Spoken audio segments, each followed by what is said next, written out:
Yo, Joe! Hello everyone and welcome to another figure review. Today we have Copperhead, or as the packaging says, Cobra Copperhead.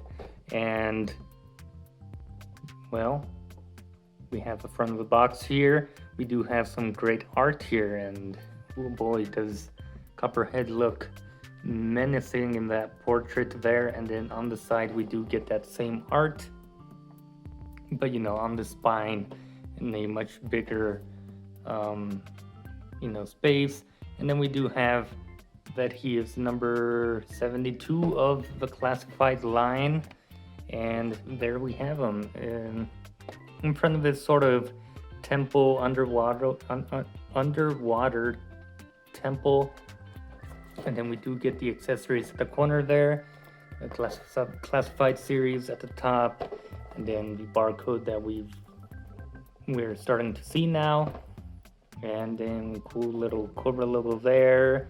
And then we get the back with the figure accessories, and then little window showing off a tattoo, and how the accessories are stored on his back. And then we do, like I said, have the pretty promotional picture here with the temple, which I'm trying to remember in which cartoon episode that came out in, because I think there's 2 temples, if I'm not mistaken, that kind of show up on the cartoon, and I think this one may be one of those. I don't know, I'll have to do some digging and then figure out where it came from. And of course I do all of this after or while I edit the video, so you'll probably see some cartoon footage of it or something related to the temple itself. How much farther, poison breath? Boy, you're just aching to get blown away, ain't you, chump? Well, that's okay, 'cause here we are. Thanks. We'll take it from here.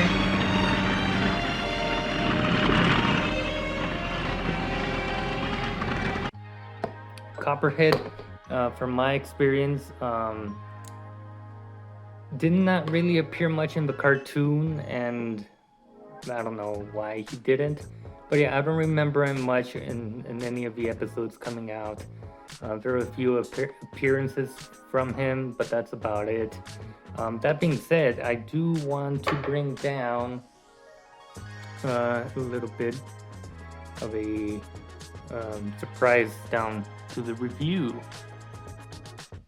Now this one, although you can't see much top shelf above the G.I.Joe figures here, but we do have our little Copperhead here, and he will be joining us for the review.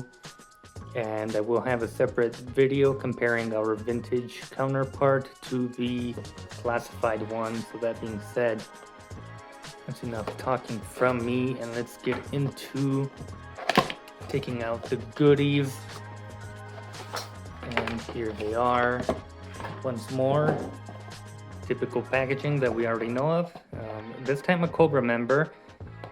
Cobra logo there, 72, Copperhead over there, and the handle at the top.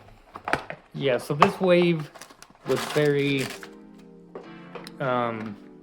Joe specific, and this is the only Cobra member from the wave.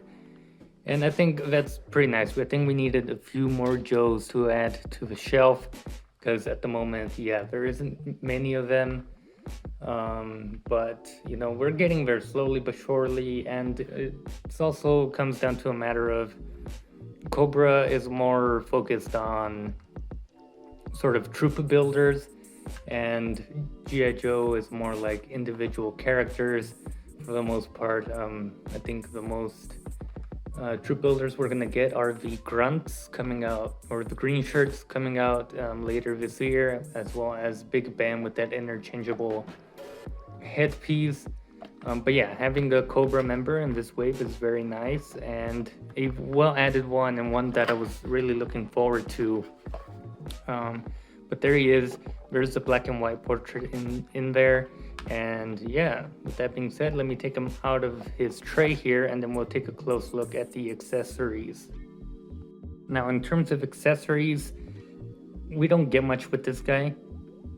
It's a complaint I've seen from a lot of people, but I honestly don't care. This is all he needs. He does not need a rocket launcher or any kind of automatic submachine gun or whatever you want to call it. What we get is enough, and I'm happy with what we got.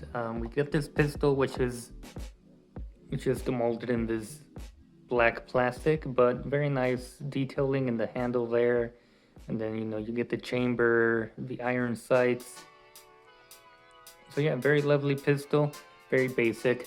No porthole for blast effects, so that's kind of a bummer. And then we do have his machete, which is painted with this silver blade and a black handle. And yeah, it came out very nice. I like the shape of it, and yeah, it looks like a very deadly weapon that Copperhead may use. We get the back piece, which is sort of more of like a holster kind of thing, and then we get a few bullets there with the painted silver tips, and then very textured holster, sort of a leather. I mean, I don't know what else you would call it. A few straps, and then you do get another strap that holds the gun in place, so that's pretty neat. I don't think we've seen that kind of system in Classified, so yeah, very nice. And yeah, it should just plug into the back of Copperhead. And then we do have his revolver with the giant scope on it. Mine is a bit warped, a little bit maybe, but yeah, no porthole for blast effects, so that is a real shame for me, because I would definitely want to have this gun with a blast effect on it. I think it would look awesome. But yeah, you get some nice detail with the silver, and then the scope is just a black, and then you get the handle with also just black plastic. But yeah, very nice looking revolver. Hopefully we get a reuse out of this mold without the scope. That would be cool. And I like my old revolver pistols a lot, so yeah, I definitely want to see this without the scope. That would be cool for me. But that being said, that's it for the accessories. Let's move on to the figure itself. Now, the figure looks amazing and feels amazing. They did say this was... They did say this was a new body mold that they came up with, where it wasn't too big, but it wasn't too skinny either, so it should be like right in between, according to them. I guess I'll do some comparisons later on, but smooth joints. I mean, other than a few tight joints, but once you get them going, they'll move and everything. And in terms of articulation, this guy does not disappoint. There are a few minor complaints I have, but they're minor, like I said, and they shouldn't really, take off points from the figure. But he can look up about that much, pretty good range there. He can look down about that much. He does have some nice pivoting, of course. He's on the dumbbell joint, no disc hinge, and there's a ball joint here at the neck too. He can crunch forward and back pretty well, and then he does have that waist swivel there. Arms go out about that much. He does have the butterfly joints there, and they have some good range to them. Double jointed arms or elbows, whatever you want to call them.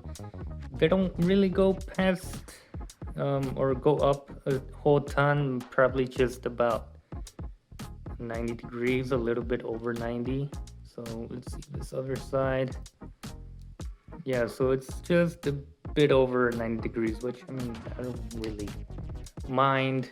I don't care, because that's all he needs. It's Copperhead, and then he has vertical hinges on both of his hands, so they go up and down. Yes. He does kick forward. Again, very smooth hip joints there. They do go down, and then you should be able to get some more kick out of it. You do get the upper thigh cut there. You do get double jointed knees, so that's very cool. They go back about that much. You do get the boot swivel, and then back, forward, and some nice pivoting. This is the most range I've seen, I think, in the G.I. Joe Classified in terms of boot movement, going back and forward. Also, I noticed something that is new to Classified. I mean, not new, but it's pretty good. Oh yes, I was going to mention the vertical hinges. I'm not sure if it's just me, but with every other Joe, I feel like they're very limited, or they don't move as well or as much as they should. But with Copperhead here, yeah, they get some good range with that, and they're not as hard to move as other Classified figures in the past. That being said, let's move into some storage, shall we? Now, in terms of storage, like I mentioned, we do have the back piece here, but I think we'll wait till the end for that. We do get the machete here, and I believe this goes in here very smoothly. Should go in. Is it? Maybe it's the other way around. Yep, it's the other way around. So it goes in like that. Very nice storage, and then we do get a holster on his right hip for this other basic pistol, and the holster also has some nice detail. I'll zoom in, and yeah, again, it's that weird kind of leathery texture. Even the belt has it going all around, and then the holster is a bit more like plasticky detail there, but yeah. And this also has a button that should connect, and yeah, that plugs in very nicely, so it looks very smooth. And then we have the back piece over here, and that just goes in there. And then you can obviously rotate it whichever way you want, and then the revolver with the giant scope should go in nicely, and this should port in, and it closes up very well for the most part. It wants to come out. Let's see if I can do a better job of that. Nope, it keeps wanting to come out. And yeah, I guess it's a little bit of a struggle to keep that, to tab in there fully, but without the pistol, it does tab in. I guess because the pistol is already in there, it kind of blocks the nub from going all the way in, but it should have some space to do so. And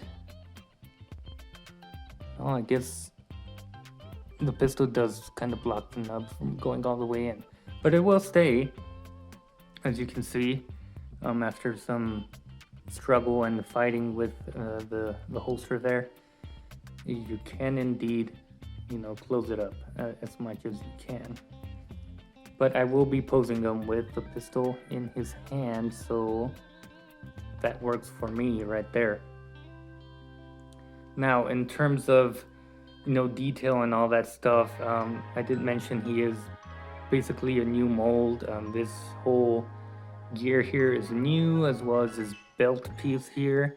I'm not sure about the skull. I don't know if that's reused from Zartan. I'll have to check that out.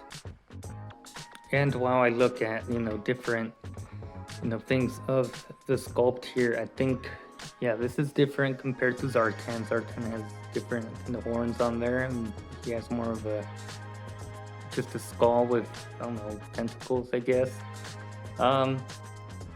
You can also see sort of the body differences there. If it's even noticeable. And Zartan has a lot of gear on him that covers that body musculature, but for the most part, he's not a very big and muscular guy like the Hasbro team mentioned. Yeah, so you can see that there. He's not as big either. He's kind of as big as Crocmaster here, so I don't know. I think he overall fits well with other Cobra people. The more lanky guy here, definitely a bit buffer than they are. So yeah, I think the proportions work for the most part. But yeah, even looking closer at some more details, we get the gloves here with some nice green. We get the pattern inside of the leg with that sort of sculpted line work in there, and the pads at the outside as well. I initially thought these would be reused from the Cobra Vipers, but they are not. I also thought the boots would be reused from the Cobra Officers, but they are also not. They are different and new. And other than that, we get a nice silvery Cobra logo here. And I'll try to get some more light on there. So yeah, very nice logo there. Very much resembles the vintage one. And then we get bracelets there, or handcuffs, whatever you want to call them. Some green on the gear here. Very cool. Just a pouch there. The back pretty plain.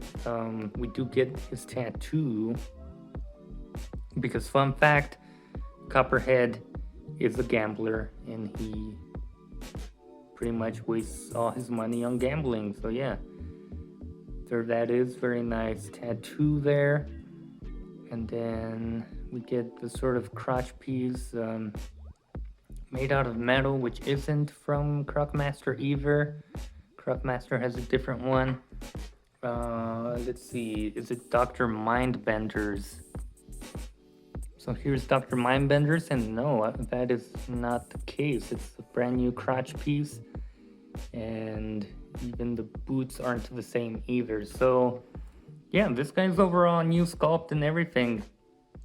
One thing I would have liked is these things came glued on there or sculpted with the arms, but I understand why they wouldn't sculpt it onto the arms, because then they wouldn't be able to reuse it for other characters. So I think I'll definitely glue these. This is one of my minor complaints, is that they're very loose and they come off, but you know, if you could get them stuck on his biceps, then there should be no trouble at all. And finally, the head sculpt, which I absolutely love. He just looks phenomenal. There's something about Classified where they do helmeted characters very well, where they have the eyes picking out. I mean, the Cobra Officer is one example here. But with main Cobra members that have this kind of style where it's a helmet or a mask and we only see the eyes, they do a good job with the paint apps and just the overall sculpt of the face. I think I'm seeing some darker green spilling over where the light green is, but it's no biggie, and it's really noticeable when I'm zoomed in on the camera, not really from my own eyes. But yeah, you even get the cool silver in his mask in there, and then you see those eyes. Just very awesome looking figure. That being said, let me organize all these figures, get them out of the way, and then we'll bring in the rest of the wave and then my final thoughts on the figure.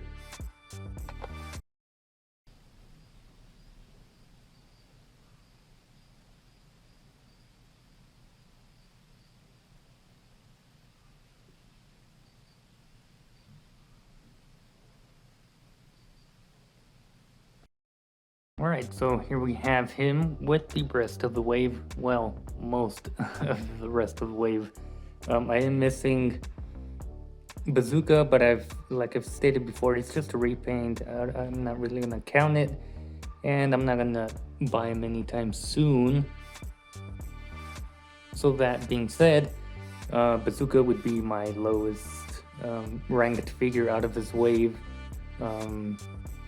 Even though he is the original colors of Bazooka, a lot of people were waiting for that version. I can wait on it until he's on sale or something like that. He's not absolutely necessary at the moment. And ranking these four guys, it's very tough. They're all very good, but I can easily put Shipwreck as my lowest figure here. Simply because it's not the character that I was mostly anticipating out of this wave. He was my lowest, as I said in that review. But he's not a bad figure. He is very great, and I'm not saying don't buy him or it's a terrible figure. It's a great figure. He's just wasn't a character at the top of my list. That being said, I think Rock and Roll would be my second lowest anticipated figure. I know of the character and everything, but once they revealed all the accessories and how he looked, the tattoos and the different hand gestures, it made him a very cool and unique character out of the classified line. But even then, once they announced Copperhead and Torpedo, I was like, they're gonna be my favorites out of this line. Again, Rock and Roll is an amazing figure, and I highly recommend people get him.